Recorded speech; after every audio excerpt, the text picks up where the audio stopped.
You must have seen the videos where fruits or vegetables are being transformed to animals. They are not magic. They are completely AI generated video, and it's very simple to create. If you're not following me, you might not see me again. So save this video for later. To create this video, go to this website. So head on to Google and search for this website, kera.ai. There you want to sign up for a free account.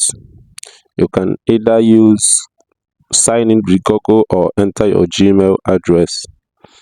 Then on this page you can see the demo on how video. So at first you have to upload the video you want to transform, and the next place is to type a prompt what you want it to transform to. So on a quick one, let's start. Hit generate.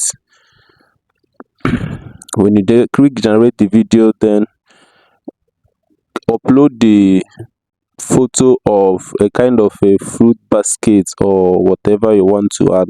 Watch the magic happen. Or app store. Comment link and I will send you the link right on your DM. Follow for more.